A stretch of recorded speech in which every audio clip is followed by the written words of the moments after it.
السلام علیکم ورحمۃ اللہ وبرکاتہ۔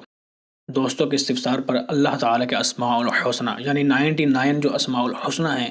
ان کو انشاءاللہ ترتیب کے ساتھ ہم قسط وائز چلائیں گے، اور اس میں جو یونیک چیز ہوگی وہ انشاءاللہ یہ ہوگی کہ اس کے اندر ہم اللہ تعالیٰ کے اسماء الحسنہ کے معانی بھی بیان کریں گے اور ان کا تلفظ یعنی ان کو پڑھنے کا طریقہ کار کیا ہے وہ بھی بیان کریں گے۔ اس کے ساتھ ساتھ ہم اس کی مکمل شرح بیان کریں گے کہ ان اسماء الحسنہ کو ہمارے اکابرین امت نے کس کس طرح سے ان سے فوائد حاصل کیے، کس طرح سے کس اسم مبارک کا چلہ کاٹا، اور کس کام کی کیا کیا زکوٰۃ ہے اور ان سے کیا کیا فوائد حاصل کیے جا سکتے ہیں، اور ہمارے بزرگان دین نے اللہ تعالیٰ کے مبارک ناموں کے جو وظائف کیے، ان کی زکوٰۃ ادا کی، ان کے چلے کیے، ان سے جو تجربات حاصل کیے، ان سے جو روحانیت و فیوز و برکات حاصل کیے، جو مشاہدات ہوئے، اور جو اللہ کی جانب سے ان کے سینے میں راز اور اسرار و رموز ان کے سینے پر وارد ہوئے، وہ بھی انشاءاللہ ہم عرض کریں گے۔ اس کے ساتھ ساتھ یہ بھی بتائیں گے کہ اکابرین امت کی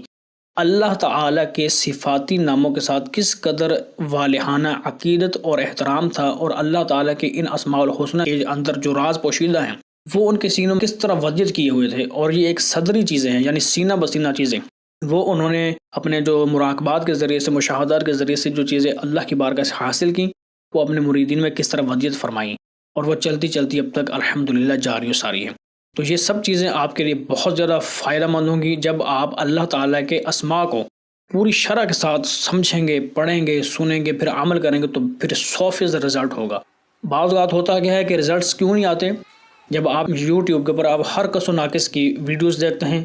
اس طرح کے ارے گارے اٹھ کر یوٹیوب پر بیٹھے ہوئے ہیں جن کو عمل کا دور تک کا علم نہیں ہوتا، وہ دوسرے یوٹیوب چینل سے ایک ویڈیو اٹھاتے ہیں، ایک وظیفہ لیتے ہیں، وہ اسی کو اپنی زبان میں بیان کر کے لمبی لمبی پھینک کر وہ وظیفہ بیان کر دیتے ہیں، 2 منٹ کا وظیفہ 10 منٹ کی وہ بات کرتے ہیں۔ تو اس طرح کیا ہوتا ہے کہ وہ صرف اور صرف لوگوں کے بتائے ہوئے وظائف کو یوز کر رہے ہیں اپنی ویڈیوز کے اندر۔ اگر عملی طور پر دیکھا جائے تو وہ خود عامل نہیں ہوتے، نہ ان کو وظائف کی زکوٰۃ کا پتہ ہوتا ہے، نہ وہ خود کرتے ہیں، صرف کتاب سے پڑھا اور بتا دیا۔ یہ ہمارے بچوں نے جو سرچنگ کے دوران ہمیں دکھایا کہ یہ دیکھیں جی اس طرح کے عاملین بیٹھے ہیں اور وہ اس طرح کے وظائف بتا رہے ہیں۔ الحمدللہ چونکہ ہم نے اپنے بچوں کی تربیت کی ہے جو یوٹیوب چینل آگے چلا رہے ہیں، ہم تو صرف وظیفہ ریکارڈ کرواتے ہیں اور اس کے سارے معاملات کو دیکھتے ہیں، باقی آگے بچے کام کرتے ہیں۔ تو ہم نے ان کو یہ سختی سے منع کیا ہے کہ آپ نے کمنٹ کے اندر کسی کو بھی اجازت اپنی طرف سے نہیں دینی، وہ ہم سے رابطہ کریں، ہم مکمل تربیت کے ساتھ ان کی رہنمائی کریں گے، اس کے ساتھ اگر وہ عمل کریں تو ان کو فوائد ہوں گے، ورنہ بعض اوقات عملیات کے ذریعے نقصان بھی ہو سکتا ہے۔ تو ہم آپ کی خیر خواہی کے لیے اتنا سوچتے ہیں کہ ہم کسی کو بھی اس طرح اجازت نہیں دیتے۔ اسی دوران جب بچے وہ سرچنگ وغیرہ کر رہے تھے تو انہوں نے یوٹیوب پر دیکھا، اور دیکھنے کے ساتھ انہوں نے بتایا کہ یہاں تو ہر چیز میں اجازت ہے۔ تو اتنی عقل تو ہر بندے کو ہوتی ہے کہ وہ ان کے بولنے کا انداز اتنے جاہلانہ انداز سے وہ گفتگو کرتے ہیں کہ ان کے تلفظ بھی درست نہیں ہوتے، ان کو پتہ ہی نہیں ہے، اردو تک پڑھنی نہیں آتی، اوپر سے پڑھ کے کتابوں سے وہ وظائف بتا رہے ہیں۔ تو اس طرح نہیں ہوتا، اس طرح بہت زیادہ نقصان ہوگا۔ آپ ہر ایرے غیرے کے یوٹیوب چینل پر جا کر وظائف نہ لیا کریں، آپ ایسے بندے سے جو باقاعدہ عالم دین ہو، باعمل ہو، سنی صحیح العقیدہ ہو، پھر وہ بات کرے اور پھر اس پر عامل بھی ہو، اس نے وہ چلے کاٹے ہوئے ہوں، اس کے پیچھے وظائف اور موکلات اس کے پورے ہوں۔ جب ایسا کوئی کامل عامل آپ کو وظیفہ بتائے گا، پورے تجربات کے ساتھ بتائے گا، پورے احتیاطوں کے ساتھ بتائے گا، تو پھر آپ عمل کریں گے تو آپ کو 100% رزلٹس آئیں گے۔ اس لیے ہم آپ کی حفاظت کے لیے، آپ کی رہنمائی کے لیے یہ باتیں بتاتے ہیں۔ آپ امید ہے کہ انشاءاللہ آپ اس بات کو سمجھیں گے۔ ابھی ہم آپ کو اللہ تعالیٰ کے اسماء الحسنہ میں سے ایک اسم المحیی، اس کے بارے میں انشاءاللہ چند باتیں بتانے لگے ہیں۔ اصل میں ہم نے لفظ اللہ، اسم جلالت یعنی اسم اللہ ذات سے اس کام کو سٹارٹ کرنا تھا، لیکن چونکہ یہ وظیفہ کسی نے پوچھا تھا تو ہم نے کہا چلو آج پہلا بیان اس پر ریکارڈ کروا دیتے ہیں، باقی پھر انشاءاللہ ترتیب سے انشاءاللہ شروع کر لیں گے۔ وَلِلَّهِ الْأَسْمَاءُ الْحُسْنَى فَادْعُوهُ بِهَا، اور سب اچھے نام اللہ ہی کے ہیں، سو اسے انہی کے نام کے ساتھ پکارو۔ المحیی یعنی زندہ کرنے والا، زندہ رکھنے والا۔ اس وظیفے کو ہمارے بزرگان دین نے اپنے معمولات کے اندر شامل رکھا ہے،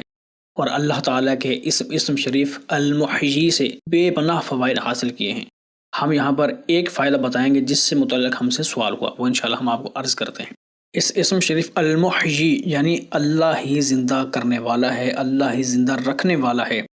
یہ معانی امت کے سلف صالحین کے دلوں میں کس قدر راسخ تھا۔ یعنی وظیفے کی تاثیر کے اندر، وظیفے کے اثر کے اندر سب سے زیادہ بیسک بات ہوتی وہ ہوتا ہے اعتماد کامل، یقین کامل، اللہ تعالیٰ کی ذات کے ساتھ تعلق کامل۔ جب آپ کا تعلق اللہ کے ساتھ کامل ہوگا، جس بھی اسم شریف کا آپ وظیفہ کر رہے ہیں اس کا معانی آپ کے ذہن میں ہو، پھر اس کی تاثیر آپ کے ذہن میں ہو، پھر اس پر اعتماد ہو، جب آپ اس اعتماد کے ساتھ اپنے رب کو پکاریں گے تو پھر آپ کا سینہ اس اثر اور اس کی تاثیر کو قبول کرنے کے قابل ہو جائے گا۔ پھر اللہ تعالیٰ کی طرف سے جو تجلیات کا ورود ہوگا وہ آپ کا سینہ ایکسیپٹ کرے گا۔ جب ایکسیپٹ کرے گا تو وہ چیز کی روحانیت آپ کے اندر پیدا ہوگی۔ جب اس چیز کی روحانیت آپ کے اندر پیدا ہوگی تو پھر اس اسم شریف کے جو آثار ہیں، جو انوار و تجلیات ہیں، وہ پھر آپ کے فعل کے اندر اس کے آثار ظاہر ہونا شروع ہو جائیں گے۔ پھر آپ کی ذات کے اوپر اس کا جو اثر ہے وہ نمودار ہوگا۔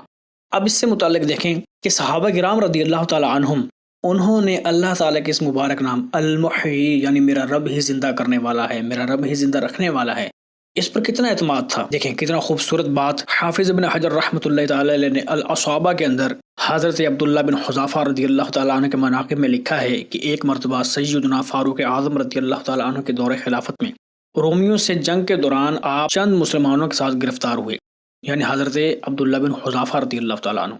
اور شاہ روم نے ان سے کہا کہ آپ نصرانی بن جائیں تو آپ کو میں اپنی حکومت میں شریک کر لوں گا، یعنی آدھی حکومت آپ کو دے دوں گا۔ لیکن حضرت عبداللہ بن حذافہ رضی اللہ تعالیٰ عنہ نے فرمایا کہ نصرانیت قبول کرنے کا تو سوچنا بھی نہیں، یہ تو تصور بھی قائم نہیں ہو سکتا، اور فرمایا لو اعطیتنی ما تملک وجمیع ما ملکته العرب علی ان ارجع علی دین محمد طرفۃ عین ما فعلت، یعنی فرمایا اگر تو صرف اپنی حکومت ہی نہیں بلکہ سارے عرب کی حکومت بھی مجھے دے دے تو میں پلک جھپکنے کے برابر بھی اپنے محمد مصطفیٰ صلی اللہ تعالی وسلم، اپنے نبی اکرم آقائے محتشم کے دین کو چھوڑ کر ہرگز ایسا نہیں کر سکتا، اور میں کبھی بھی اپنے نبی کے ساتھ بے وفائی نہیں کر سکتا۔ جس کی وجہ سے شاہ روم نے انہیں تختہ دار پر باندھ کر حکم دیا کہ ان پر تیر برسائے جائیں، لیکن جب دیکھا کہ آپ کے چہرے مبارک پر کسی قسم کا کوئی خوف کے آثار نہیں ہیں تو وہاں سے انہیں اتار دیا اور حکم دیا کہ دیگ میں پانی گرم کر کے کھولتے ہوئے پانی میں ڈال دیا جائے۔ جب وہ ان کو اس میں ڈالنے لگے تو حضرت عبداللہ بن حذافہ رضی اللہ تعالی عنہ کی آنکھوں سے آنسو جاری ہو گئے۔ تو شاہ روم نے پوچھا ہنستے ہوئے، تمسخر کرتے ہوئے، کہ شاید یہ عبداللہ بن حذافہ ڈر گیا ہے، اب یہ اپنے نبی کو چھوڑ کر یہ ہمارا مذہب قبول کر لے گا۔ لیکن اس نے پھر پوچھا کہ بتاؤ کہ اب تم کیوں رو رہے ہو، یعنی وہ سب کو یہ بتانا چاہتا تھا کہ دیکھو کہ اب یہ اپنے نبی سے موت کی وجہ سے ڈر کر نبی کو چھوڑ دے گا اور یہ اپنے نبی سے بے وفائی کر جائے گا، تو اسی کی وجہ سے جو اس کے ساتھ کے لوگ ہیں وہ بھی اسلام سے پھر جائیں گے، اس کا ارادہ تو یہ تھا۔ لیکن حضرت عبداللہ بن حذافہ رضی اللہ تعالی عنہ نے فرمایا تمنیت ان لی مئۃ نفس تلفا ہکذا فی اللہ،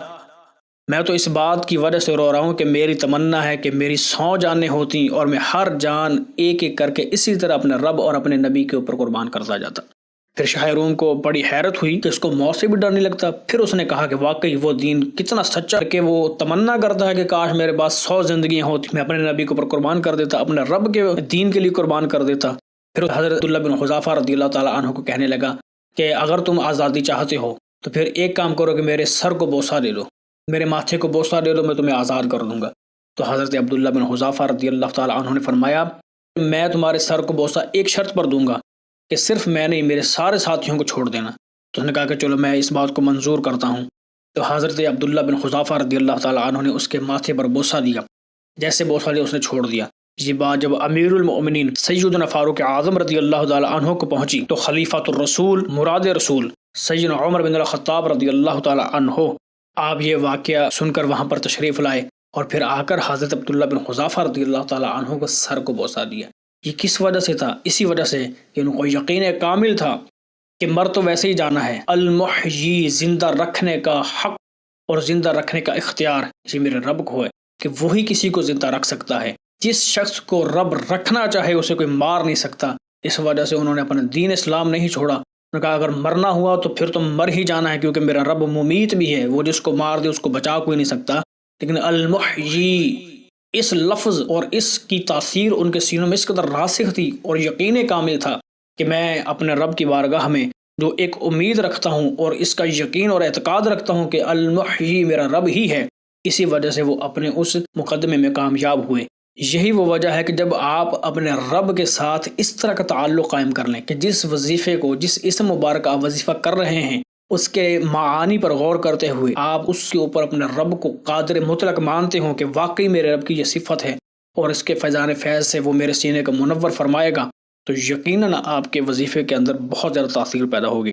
اسی طرح ایک آخری بات میں آپ سے عرض کرتا چلوں کہ 4 صدی ہجری میں منصور نامی ایک شخص اندلس کا حکمران گزرا ہے، اس نے کسی جرم میں ایک آدمی کو گرفتار کر لیا۔ مجرم کی والدہ نے اپنے بیٹے کی رہائی کے لیے رحم کی اپیل کی، جس سے منصور مزید بگڑ گیا اور پھر ہٹ دھرمی میں قلم اٹھا کر اس نے لکھا یوسلبو، یعنی اسے پھانسی دے دی جائے، اور حکم جاری کر کے اس نے اصل بازی میں ضد بازی میں اس کی ماں نے آ کر اتنا واویلا کیا ہے، اس نے اس کے بیٹے کو پھانسی دینے کا حکم جاری کر دیا۔ جب وہ بات پہنچی وزیر کے پاس کہ اب اس کا حکم جاری ہوا ہے، تو اس نے پرچی کھول کر دیکھی تو اس پہ لکھا ہوتا یطلق، یعنی اس کو رہا کر دیا جائے۔ وزیر نے رکا لے کر اس کی رہائی کا حکم جاری کیا۔ منصور نے پوچھا کیا لکھا ہے؟ کہنے لگا فلاں کی رہائی کے لیے لکھا ہے۔ تو خلیفہ منصور غصے میں آ کر بولا کہ من امر بہذا، رہائی کا کس نے لکھا ہے؟ میں نے تو تمہیں لکھ کر بھیجا کہ یوسلبو، کہ اس کو پھانسی دے دو۔ تو وزیر موصوف نے پرچی تھما دی اور کہا کہ دیکھیں جی اس پر تو یہ لکھا ہوا ہے یطلق، یعنی اس کو رہا کر دو۔ واللہ اخطأت لا یصلبن، اللہ کی قسم میں نے یہ غلطی سے لکھ لیا ہوگا، اس کو پھانسی دینی ہے۔ اور پھر سابقہ تحریر کو پھاڑ دیا اور پھر دوبارہ قلم منگوا کر اس نے ایک اور پرچی لکھی جس پر لکھا یوسلبو، یعنی اس کو پھانسی دے دی جائے۔ پھر وہ پرچی وہاں پر پہنچی تو اس نے اس کو رہا کر دیا۔ پھر اس نے پوچھا کہ یہ رہائی کا حکم کس نے دیا؟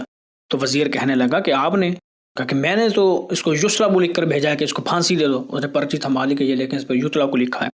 تیسری مرتبہ پھر اس نے کہا من امر بہذا، یہ رہائی کا حکم کس نے دیا؟ میں نے تو اس کو یوسلبو لکھا تھا۔ وزیر نے کہا کہ یہ دیکھیں یہ رکا ہے۔ تیسری مرتبہ جب یہ ہوا تو پھر خلیفہ منصور نے کیا کیا کہ قلم سے پھانسی کی بجائے اس کے لیے آزادی کا پروانہ خود ہی جاری کر دیا۔ جب 3 بار اس طرح ہوا، تقدیر کے قاضی کے سامنے منصور کو بھی سر تسلیم خم کرنا پڑا اور کہنے لگا نعم یطلق علی رغمی فمن اراد اللہ سبحانہ اطلاقہ لا اقدر انا علی منعہ، یعنی اسے میرے نہ چاہنے کے باوجود رہا کر دیا جائے، اللہ تعالیٰ جس کو رہا کرنا چاہے میں اسے نہیں روک سکتا ہوں۔ جس سے المحیی یعنی زندہ رکھنے والا زندہ رکھنا چاہے تو پھر یہ منصور کون ہوتا ہے کہ اس کو موت کے گھاٹ اتار دے؟ بزرگوں نے لکھا ہے کہ وہ جو لڑکا تھا، جو نوجوان تھا، وہ اسی اسم شریف المحیی المحیی المحیی المحیی اس کا وظیفہ کیا کرتا تھا، اور خلوص کے ساتھ کسی گوشے میں بیٹھ کر اپنے رب کو پکارا کرتا تھا المحیی کے نام سے، کہ میرا رب ہی زندہ کرنے والا ہے، جب تک میرا رب مجھے زندہ رکھنا چاہتا ہے مجھے کوئی مار نہیں سکتا۔ جب اس اعتقاد کے ساتھ، اس یقین کے ساتھ اپنے رب کو یاد کریں گے تو یہ ممکن نہیں ہے کہ تمہارا رب تمہاری ان امیدوں کو پورا نہ کریں۔ آپ اس اعتماد کے ساتھ، اس یقین کے ساتھ اپنے رب کو پکاریں تو پھر آپ اس سے اپنے مطلوبہ مقاصد حل کر سکتے ہیں۔ خاص طور پہ یہ جو وظیفہ ہم ریکارڈ کروانا چاہ رہے ہیں، اس میں جو ایک تاثیر بیان کرنی ہے وہ یہ ہے کہ جب آپ انتہائی مشکل کے اندر پھنس گئے ہوں، کسی دشمنوں کے نرغے میں پھنس چکے ہوں، کسی سفر میں ایسی جگہ پھنس چکے ہوں دشمنوں کے جال میں کہ جہاں پر آپ کی موت آپ کے سامنے کھڑی ہوئی نظر آ رہی ہو، اور آپ ایسی مشکلات کے اندر پھنس چکے ہوں کہ جہاں پر آپ زندگی کو اپنے ہاتھوں سے جاتا ہوا دیکھ رہے ہوں، اور پھر اس وقت آپ اپنے رب کو خلوص کے ساتھ دل کے اوپر توجہ کر کے کہیں المحیی المحیی المحیی، یعنی میرا رب ہی مجھے زندہ رکھنے والا ہے، تو یقیناً آپ انشاءاللہ عز و جل اس بلا سے آپ بالکل آسانی کے ساتھ نکل جائیں گے جیسے مکھن سے بال نکلتا ہے۔ اسی طرح اگر آپ کسی ناجائز مقدمات کے اندر پھنس جائیں، جب آپ ناجائز مقدمے میں پھنسے ہوئے ہیں اور آپ کو کوئی چارہ کار نظر نہ آتا ہو، کہ آپ بلا جواز آپ اس میں جکڑ چکے ہیں اور پھانسی کے لیے آرڈر ہو چکے ہیں اور اب آپ اپنی زندگی کی امید ہار چکے ہوں، تو پھر آپ نے کیا کرنا ہے؟ جیسے یہ مقدمہ چلے آپ نے ہر روز 3000 مرتبہ صبح کو، یعنی دن میں کسی بھی وقت، اور 3000 مرتبہ رات کو پڑھنا ہے، اور 2 رکعت نماز نفل پڑھنی ہے، سورہ فاتحہ کے بعد 3 مرتبہ قل هو اللہ شریف پڑھنے کے بعد پھر آپ دن میں 3000 مرتبہ پڑھیں، پھر رات کو 2 رکعت اسی طرح پڑھیں، پھر 3000 مرتبہ المحیی المحیی المحیی پڑھیں، اس کے بعد پھر گڑ گڑا کر دعا کریں۔ دیکھیں پھر آپ کا رب آپ کو کس قدر کرم سے مستفیض فرماتا ہے، کس قدر آپ ایک ایسے عجائبات دیکھیں گے کہ کہاں کہاں سے اسباب بنتے ہیں آپ کی زندگی کے۔ ہم آپ کو اس کی کھلی عام اجازت دیتے ہیں، یہ عمل آپ کریں، اللہ تعالیٰ کے اس اسم شریف کو آپ پڑھیں مشکلات کے اندر، انشاءاللہ آپ کے لیے کھلے عام اجازت ہے، آپ کو اس کے فوائد بھی ہوں گے، لیکن بات وہی ہے یقین کامل ہو، آپ اس کو کریں گے تو آپ کو فوائد انشاءاللہ نظر آئیں گے۔ آپ ہمیں اور ہماری ٹیم کو اپنی نیک دعا میں یاد رکھیے۔ السلام علیکم ورحمۃ اللہ۔